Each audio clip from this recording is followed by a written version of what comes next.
Ma revanche sur mon coloc qui m'a volé 2 000 €. J'habitais à Lyon avec Antoine depuis 2 ans, on partageait un appart pourri mais abordable, et on s'entendait bien au début.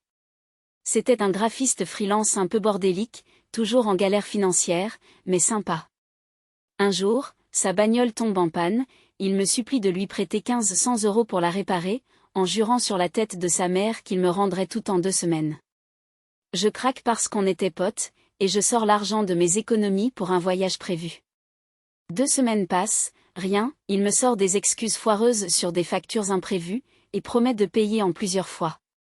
Un mois plus tard, il m'annonce qu'il se casse pour un appart plus classe en centre-ville avec une nouvelle copine, sans un mot sur mon fric. Le lendemain, il vide ses affaires en vitesse pendant que je bosse, et laisse juste un mot: « Désolé mec, je te recontacterai bientôt. » Je pète un câble, parce qu'en plus il me laisse avec la moitié du loyer à payer, et l'agence me harcèle déjà. Je décide de pas laisser couler, d'abord, je fouille ses trucs oubliés, un vieux PC et des fringues que je balance direct. Mais le meilleur, c'est que j'avais la clé de son casier à la salle de sport où il traînait encore.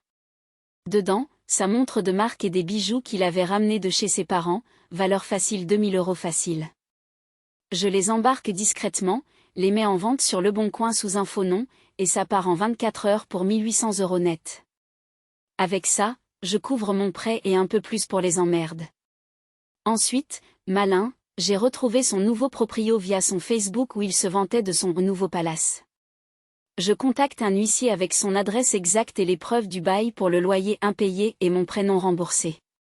L'huissier lui colle un commandement de payer pour 3000 € au total, avec intérêts et frais. Antoine panique, m'appelle en pleurs 2 jours après pour supplier, mais je lui dis juste: trop tard, règle tes dettes. Maintenant, il galère avec sa copine qu'il a larguée en apprenant l'histoire, et moi j'ai récupéré mon fric plus un bonus.